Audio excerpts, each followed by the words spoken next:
What's up guys, Hoodlum 2002 here with another Diecast review video. Today we're going to be taking a look at Dale Jr.'s Checkers or Wreckers car from the 2014 Bristol night race. But before we get into the car, first we're going to take a look at the box. So you just have your standard Elite box. You got the Elite logo right there, official diecast of NASCAR. RCCA Elite standard finish. They made a total of 585 of these. In the back, just the same honeycomb Elite design. The back right here, you got RCCA Elite 2021. Got your copyright and such on the bottom of the box. And then the top of the box, again, is just the silver with the honeycomb pattern. This does come with a Elite certificate of authenticity. That's all that you get with this, apparently. Here's the car itself. Lionel, I believe in 2020, I think whenever the Xfinity race for the Roval happened, announced that announced a new line of diecast that they would be making called the Checkers or Wreckers line. Basically, the story behind, or the reason behind this line is, making diecast of cars that got tore up in races, but were still able to either, race a little bit or were able to complete the race. For some odd reason, they haven't made a whole lot of them. I think the first one they made and was a car that they actually sponsored, and it was Noah Gregson's Roval car from the 2020 Roval race at Charlotte in the Xfinity Series. That was the first Checkers or Wreckers diecast that was made because they were sponsoring that car. That's what they were advertising this Checkers or Wreckers line on, was on Gregson's car, so they started it with a car that they sponsored.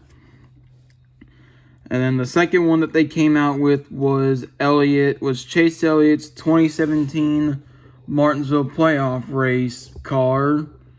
Though Elliott didn't really finish too good because he got wrecked too late in the race to do anything. It has a interesting story that obviously I think a lot of people want to forget. Again, not going to spend too much time, but obviously we all know what happened. Elliott trying to still win his first race. Hamlin goes in, spins Elliott out the way. Elliott slams the wall and all that stuff. The third one that they made was this right here.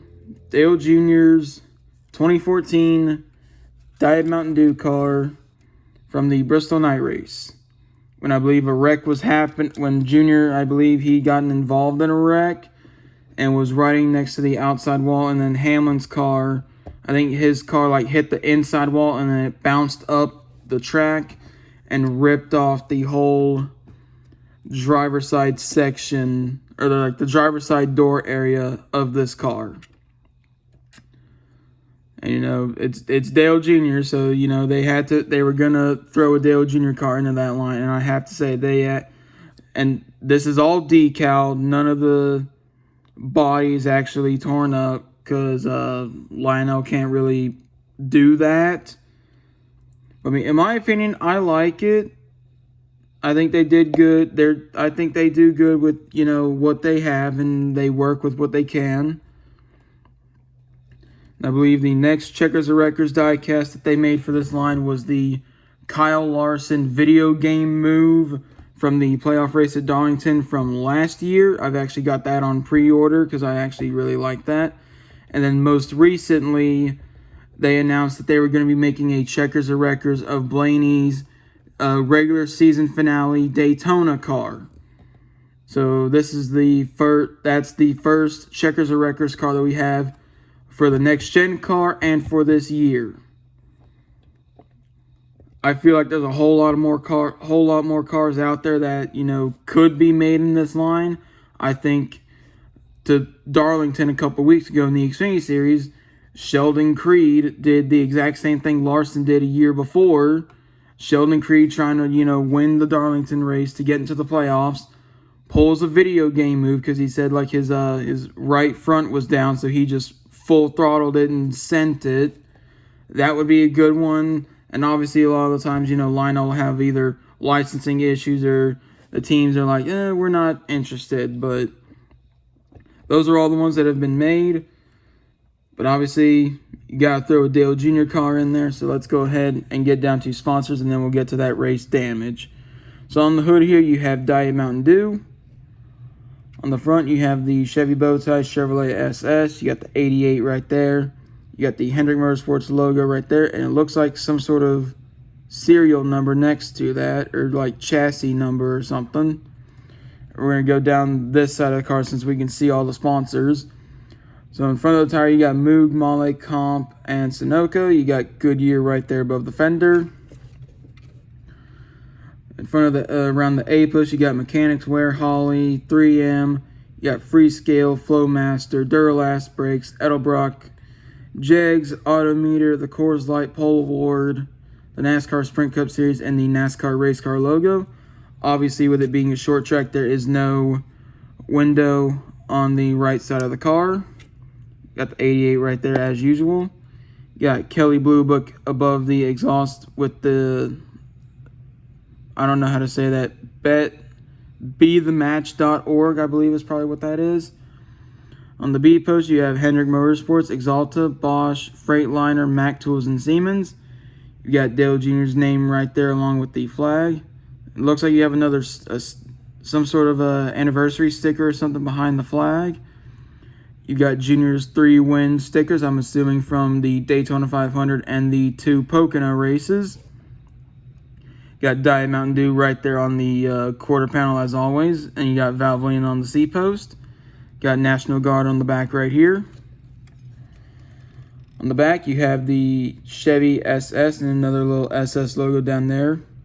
You got Valvoline right here and the 88 right there. And you have the only Diet with Dew in it. Got National Guard and NationalGuard.com. This is number 169. Nice.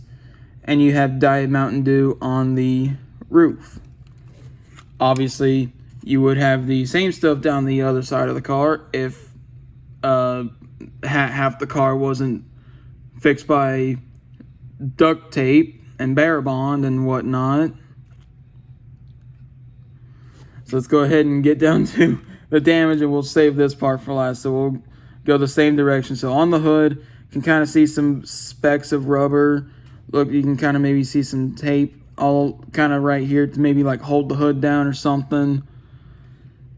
On the front, you can see the mesh opening for the grill. You can kind of see, again, taping up to kind of fix the car a little bit.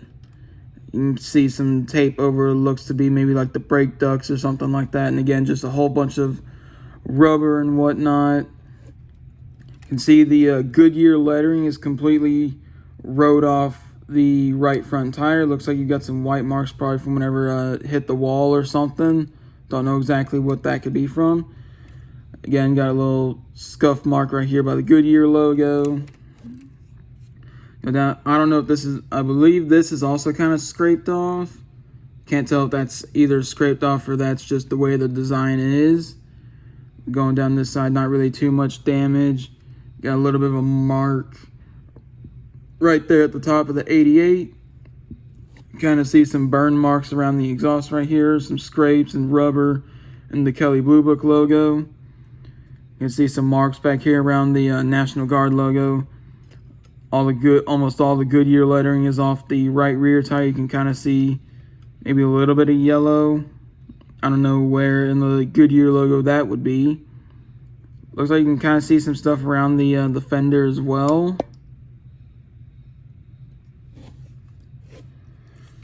Coming around to the back, you can kind of see, I don't think there's much damage really to the back, but you can start to see some of the tape that would wrap around. Nothing on the deck lid, really nothing on the roof. So now we're on the side with the damage. So up towards the left front tire, also you can kind of see some tape also right here, probably maybe holding the hood down or something. I really don't know. It's only on this side too, so going down the left side of the car around the left front tire, all this was completely missing. But obviously, again, like all this area that's like blacked out at the top right here, and you know, you can see like the engine and part of the frame. You can see the like the brake hoses, I'm assuming. I have to say, even though with this being decaled, this is really good. I actually am very impressed with how Lionel was able to do this. Like, this looks very, obviously, I don't know why they have the headlight continuing whenever, you know, this whole right front or left front fender area was missing. So obviously confused why they still have the headlight completely going. They probably should have cut out the headlight or whatever was on the headlight. They should have done that with what the real car had. But you can see right here, just under the headlight, you can see where basically it was missing. And again, you can see like the brake hose. I'm assuming that's what that is. And again, you can see the engine and all that, part of the frame. You see the famous bright orange 88 in duct tape. And then again, just taped up this whole side of the car. I think you can actually see some of the tape going over the little window right here on the B post as well. Even have some tape coming up over, like his name is even like, oh wait, no, his name isn't being covered. But that sticker, whatever, like anniversary sticker that was right here, that's being covered up. I'm assuming the wind stickers over here are covered up as well. You can barely only see the NASCAR race car logo, obviously, because all the other, that looks to be what the comp, that looks to be part of the comp logo right there. Everything else is just ripped off. And obviously can actually also see there's some white on the left rear tire right here. Probably, I don't know what that could be from. Again, probably like hitting the wall or something. Again, don't know. But obviously, because they put, you know, fresh tires on this side, these tires are going to have, you know, the lettering. Actually, looks like some of the lettering is rubbed off by the G right here on this tire.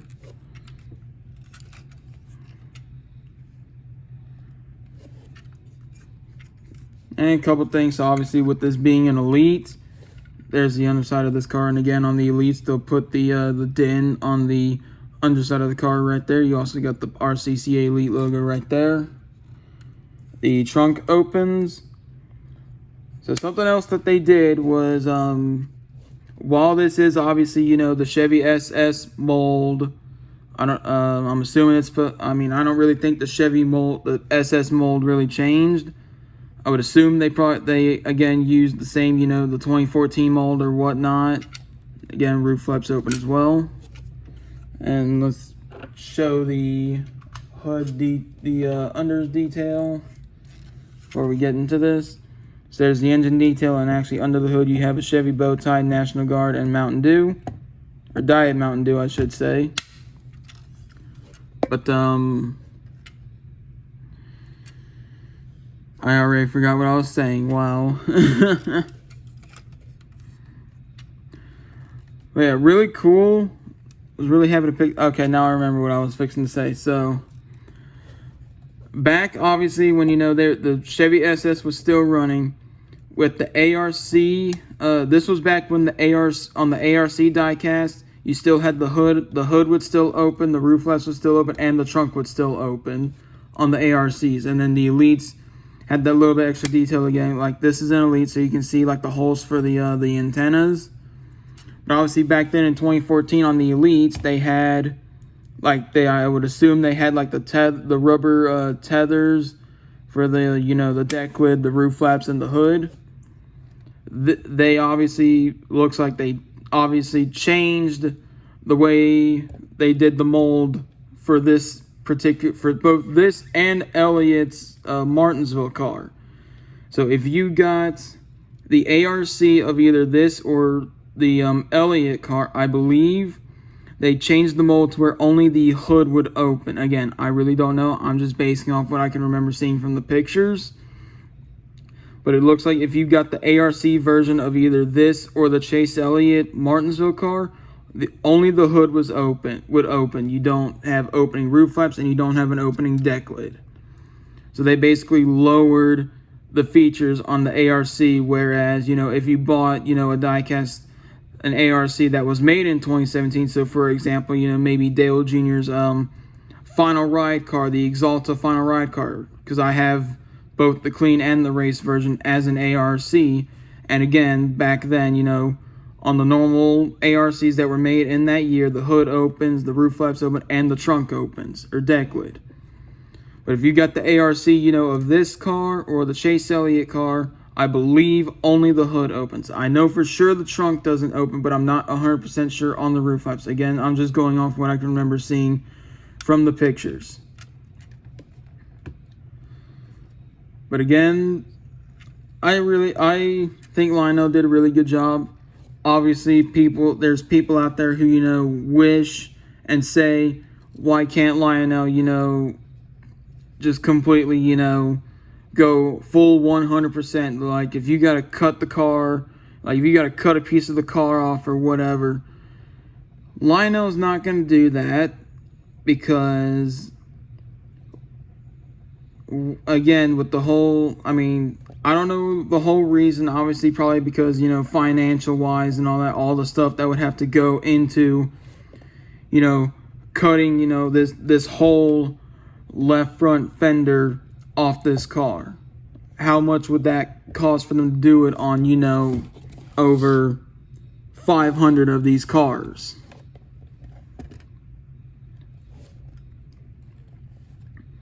Obviously, you offer a Dale Jr. diecast. Obviously, anything Dale Jr. related is going to get made, so they don't have to worry about, this not meeting the MOQ, because anything Dale Jr. is going to make MOQ.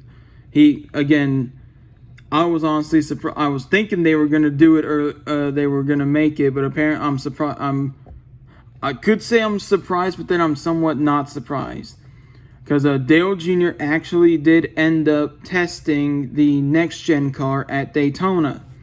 It was the matte black number 5 next gen car, because I think whoever was supposed to drive that, I believe it was Larson and Byron, or one of them couldn't make it to the test or whatever. Something happened where they couldn't be there, so they got Dale Jr. to drive the car. And there was actually another diecast reviewer that I watched. He actually was reviewing the next gen test wave, and they made the solid white number 5 next gen car, and he actually pointed out that he was expecting Lionel to make a diecast of the test car that Junior drove. His name wasn't on the car or anything. They didn't have like the drivers' names on the cars, but all that was changed was, instead of it being, the full white test car, it was a matte black number 5 test car. If you see, Dale Jr. drives, something like that, obviously I gotta understand, probably I don't even think Lionel ever really looked into it. Again, I'm not gonna make a big deal of it. I'm just saying, if they would have made it, yes, I would have pre-ordered it, because then I would have been able to say, oh, hey, look, I have a next-gen diecast, and yes, this was driven by my all-time favorite driver.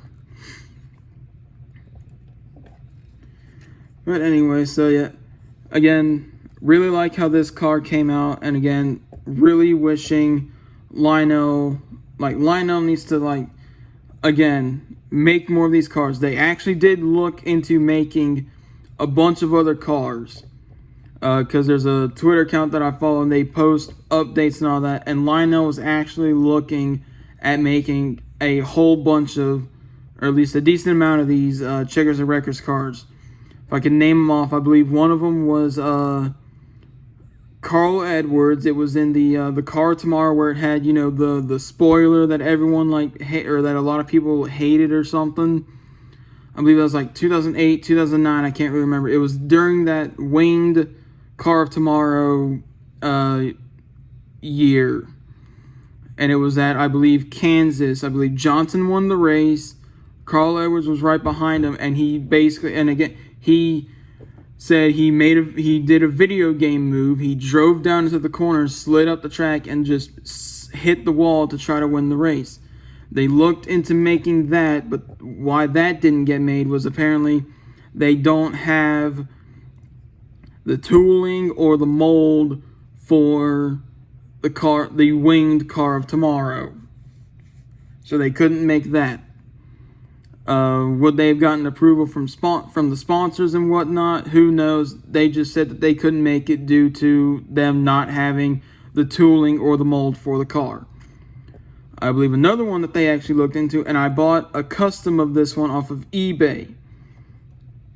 And this is funny because this is actually going to relate to the news that was announced a couple days ago. But it was the number 5 Hendrick car from 2007 at Texas Motor Speedway, and I'm pretty sure that already just gave it away. When I think Junior and Kyle Busch, they were both involved in the same wreck. I think Junior got up behind Kyle, bumped him, and it got Kyle loose or something, and it spun Kyle out, and they both crashed. Kyle, obviously thinking, the car couldn't be fixed, leaves. Dale Jr.'s day was done. They get the car. Kyle's crew gets his car fixed, and they need someone to drive it. So they asked the guy who was involved in the same crash, "Hey, can you drive this car for us?" Junior drove the car.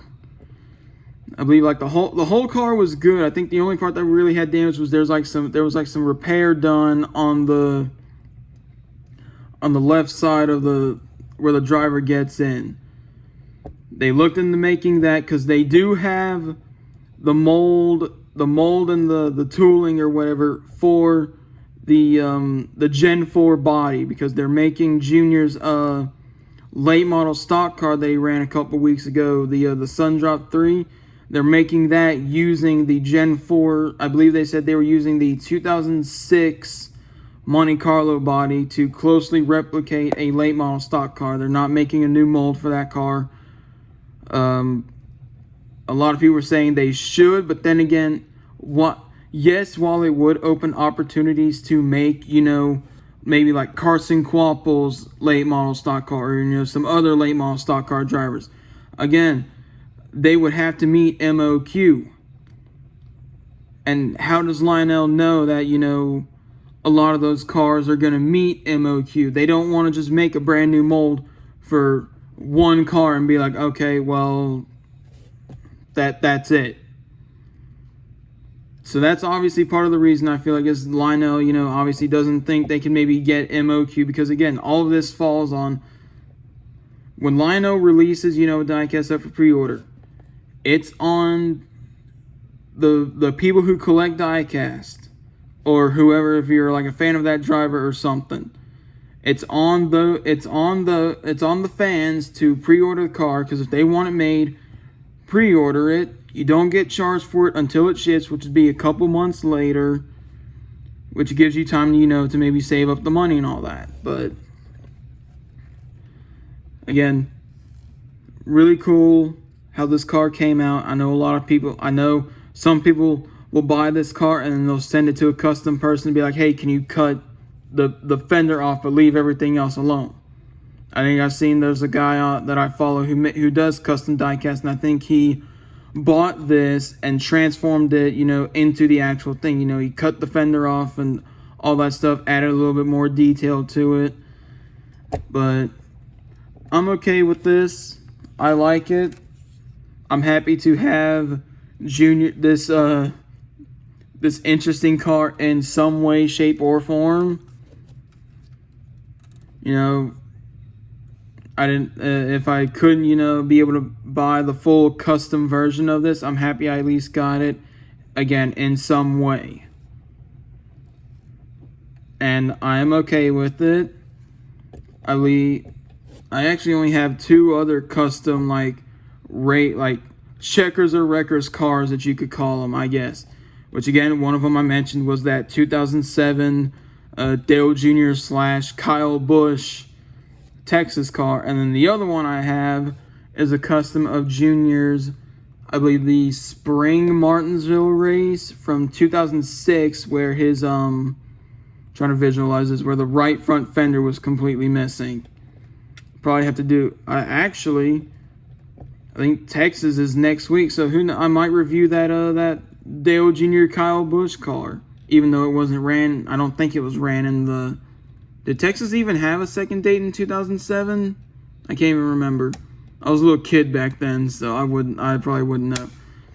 But I might review that. I believe Texas is next week, actually, now that I'm thinking of it. So I'll probably review that next week, and then I guess for the spring Martinsville race, I'll review the Dale Jr. Martinsville car, because I like reviewing them in the races that they ran. So, anyways, this video's gone on for quite a while, so that's gonna do it for this review of Dale Jr.'s 2014 Bristol Motor Speedway Checkers of Records Diet Mountain Dew Chevy. That is a long freaking name. Hope you guys enjoyed this video. Obviously, I recorded this before the Cup Series Bristol race. Bowman starting third for the second week in a row, so let's get it done, hopefully. And cutoff race for the round of to make it to the round of 12. So it should be hopefully it should be an interesting race tonight. And but again, that's gonna end this video, and I will see you guys in the next one.